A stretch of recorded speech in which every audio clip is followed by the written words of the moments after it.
Welcome to Narrator Stories Recap, where we break down the best films and series for you. In today's video, we're diving into writer Odyssey, a thrilling tale that blurs the lines between fiction and reality. Get ready as we unravel the twists, turns, and supernatural elements of this mind-bending story. Let's jump right in. The wealthy man couldn't have imagined that the stories in the novel would end up influencing the real world. Every time the main villain got hurt, he inexplicably felt discomfort. Initially, he thought it was just a coincidence, but again and again the hits were precise. He had to believe that this novel seemed to have a magic power that affected reality, which made him very annoyed. What made him even more worried was that the novel was about to reach its grand finale. If the red-haired demon inside was killed, would the real him also die? But he didn't dare take this risk, so he sent people to negotiate with the novelist several times. But how could such an absurd thing be believed? After being rejected multiple times, he had to do this. A bold decision was made, so he had a subordinate, Turing, find someone with special abilities from society to deal with the novelist. Turing found a man named Guanlin, who had a unique ability with his unusual skill. The stones he threw could actually turn and hit the target with precision, so he offered him a condition that he could not refuse. 6 years ago, Guanlin's daughter was abducted by human traffickers. To find his daughter, he has traveled across the country over the years, enduring numerous hardships. Not only did he lose his respectable job, but even his beloved wife left him, ultimately leaving him with nothing. They seized Guanlin's weakness, asking him to help kill someone in exchange, and the person to be killed was a novelist named Kongwon, who is over 30 years old, yet pitifully stays home all day. He has an unfinished novel called Devourer of Gods. Every day, a large number of fans follow the updates. But strangely, the story narrated in the novel somehow causes harm to this big boss, and the finale is coming in 3 days. The boss is unwilling to simply die, so he approached him to help deal with this novelist. But when Guanlin heard this, he was like, huh. He felt that the boss's idea was absolutely ridiculous. How could a novel influence reality? But for the news about his daughter, he had no choice but to agree. So he went to find the novelist named Kongwon. At first, he just wanted to find an opportunity to make a move, but after a few days of observation, he found that although Kongwon seemed somewhat useless, he was kind-hearted and had an obsession difficult for ordinary people to understand. So, he started a conversation with him, and unexpectedly found out from him that there was a little girl in the novel who was very similar to his own daughter. Not only did they have the same age and appearance, but even the name was the same, both called Little Tangerines. However, what is even more incredible is that the scene where Kongwon is being pursued by Hongchi warrior in the novel is exactly the same as the details of himself pursuing Kongwon here, even down to the location of the injury. This forced him to wake up, and suddenly a bold idea emerged. Since that big boss believes the novel can influence the real world, then the little girl in the novel might be like his abducted daughter. As long as he protects the girl's safety, perhaps he can ensure his daughter's well-being in the real world. Thus, a seemingly absurd story begins. However, in the novel, Kongwon is at a dead end. His sister suddenly intervened to save his life, and personally pushed him off the cliff. But when Kongwon desperately climbed back to the surface, he witnessed his sister being brutally killed by the old man. He was furious, and stepped forward to directly pull out the long knife behind the hunchback. Without a word, he personally ended this. Just as he was turning to leave, suddenly, the body unbelievably came back to life immediately. The armor covering its body automatically peeled off and closed in at astonishing speed. With a loud bang, the armor pieces quickly attached to his body and merged with his flesh in an eerie way, greedily consuming his blood until it was satisfied. More horrifying was that an eye actually grew right in the center of the armor. I couldn't have imagined that this not only talks, but also reads minds. What's even more unexpected is that this armor has its own consciousness. It was originally a demon king, sealed by the contemporary demon god, Chi Fa Gui. Within the armor normally, it stays close to the host in a defensive form, but once it evolves, attack form, changing into a human shape, releases earth-shattering power. But because this old man's blood is too potent, it is never awakened. Now, having finally found a suitable host, it has accepted him as its master. Furthermore, Kongwon and the red-haired demon have an irreconcilable enmity. A day's vendetta. A man and an armor reached an agreement, and immediately set out for revenge. The red-haired ghost was in a shining place in the distance. After traversing mountains and rivers, they finally arrived at the capital of a place. The city was bustling and lively, but there was an air of eeriness. It seemed like a festival was being held in the city, yet there was not a hint of joy on the people's faces. Along with the cheers of the crowd, the surge of the river compelled Kongwon to follow, until he saw a huge statue. The frenzied citizens brandished their weapons, shouting loudly, and only then did he realize this is the general mobilization before the grave battle. As the war drums start beating, the battle is on the verge of breaking out. The field is densely packed, and a rain of arrows descends from the sky. However, these people are not afraid to die. As one falls, another immediately steps up, until the arrival of the Zhulong in the sky turns the situation around.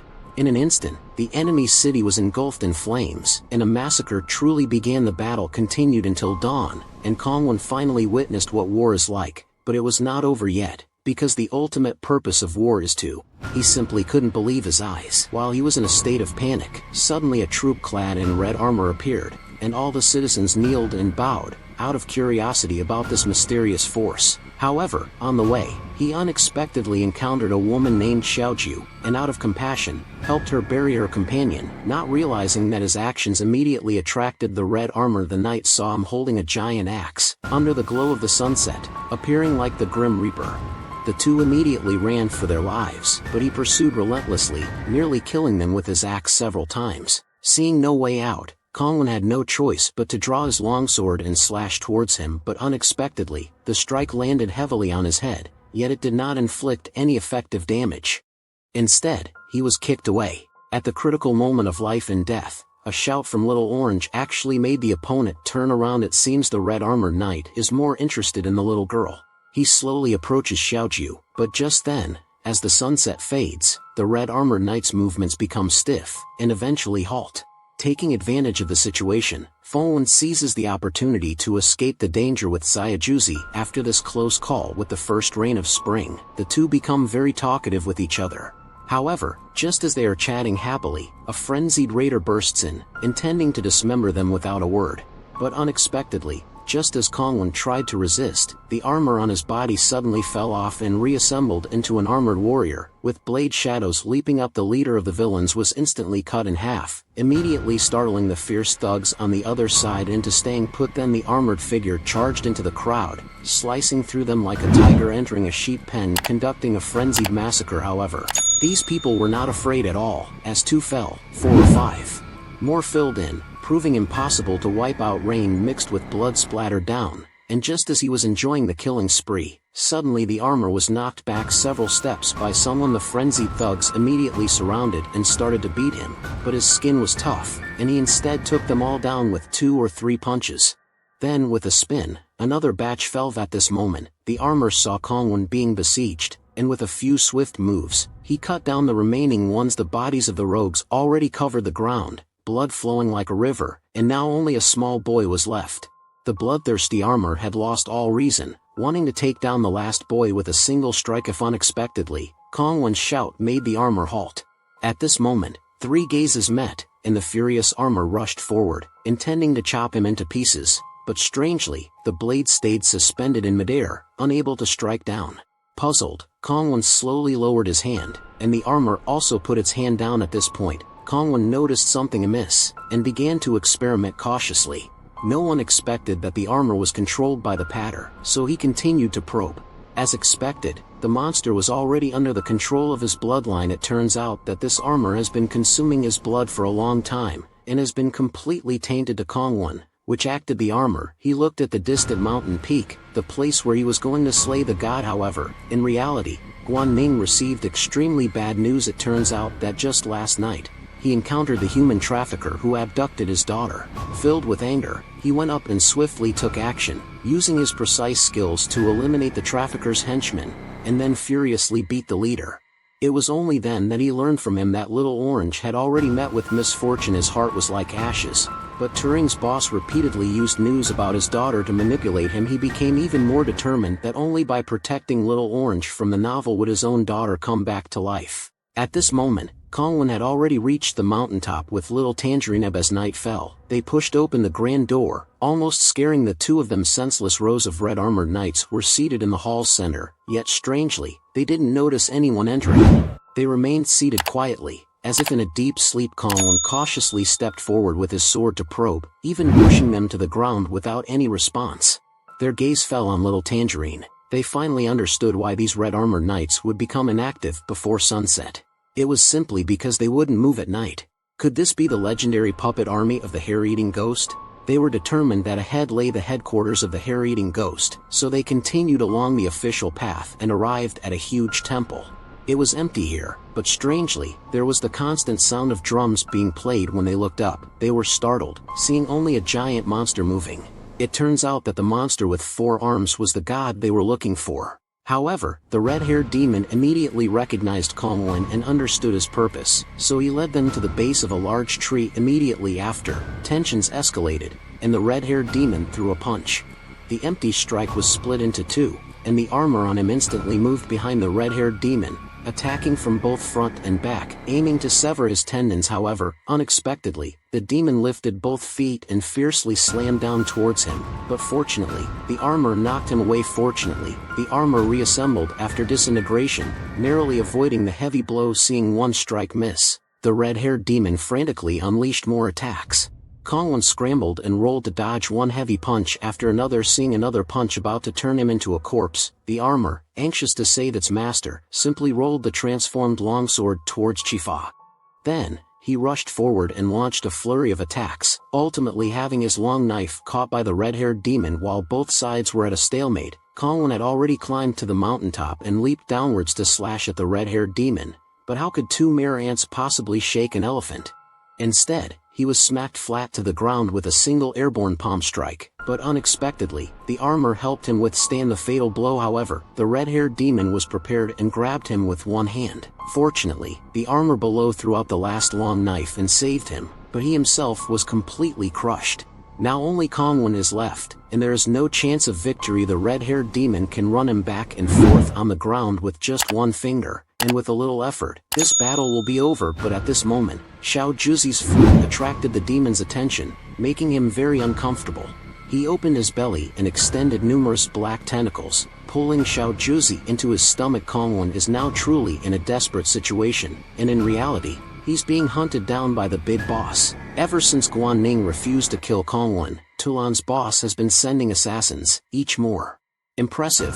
One is charged with high-voltage electricity, the other is extremely resistant to blows. Either one alone is enough to trouble Guan Ning. He knew that facing both at once was hopeless, so he lured them away individually to defeat them one by one. The electric guy never dreamed he would be defeated by his own high voltage. Now only one person is left. Guan Ning used his special skill, thinking he could take him down, but unexpectedly, this guy, it's disgraceful. He actually injected himself with a strength-enhancing serum, and his power skyrocketed instantly. Guan Ning was beaten to the point where he couldn't fight back and was on the verge of being killed, when suddenly Tulan struck out. Although heavily injuring the guy, he seemed oblivious and instead knocked Tulan to the ground. We thought the fight was about to end, but Guan Ning's tease once again turned the tide. He used his ultimate move, Sonic. Finally, they took care of the last assassin. But when the two of them rushed upstairs, they were still a step too late. Kongwon was already lying in a pool of blood, and they hurriedly sent her to the hospital. Guan Ning looked at the half-written novel, feeling incredibly conflicted inside, extremely uncomfortable. But just then, the big boss also walked in, and seeing his smug look, Tulan couldn't help but want to punch him. However, at this moment, Guan Ning suddenly got an idea. Since the novel was written by a person, he could continue writing the unfinished content. Hearing this, the big boss sensed trouble and immediately tried to grab his notebook, but Tulan stepped forward with a bright move. Just like that, the little orange in the oval found new life. It was eating fruit, believing that as long as it played the flute, its father would come to save it. How incredible! As expected, an even more absurd plot began. Suddenly, a red mist appeared in the distance, and after a flash of lightning, a knight in red armor materialized, holding high-tech equipment. Immediately following a series of bursts, it caught the red-haired demon off guard. He frantically fled in all directions while constantly throwing stones to counterattack. After a round of attrition, the red-armored knight's Gatling gun surprisingly ran out of bullets. Taking advantage, the red-haired demon dashed forward and punched him, sending him flying hundreds of meters. Without the support of high-tech, the red-armored knight was soon pinned against the cliff wall, being pummeled like a storm. At this moment, Kongwon, who had stood up again, picked up the broken longsword. It seemed the armor wasn't completely out, as it reattached to his arm. Just as he intended to step forward to help, the armor suddenly clung to the tree trunk. It seemed as though an invisible energy was transmitted into his body.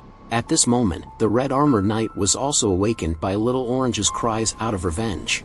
Responsibility. Outside, he forcefully pushed away the red-haired demon's rejection, and seeing the hint from Kongwen in the tree, he used all his strength to throw a punch, breaking free from the restraints. Stumbling and running to the bottom of the tree, the red-haired demon chased closely behind, and just as he missed his target, Kongwen leapt down from the tree, firmly grabbing the longsword at his forehead.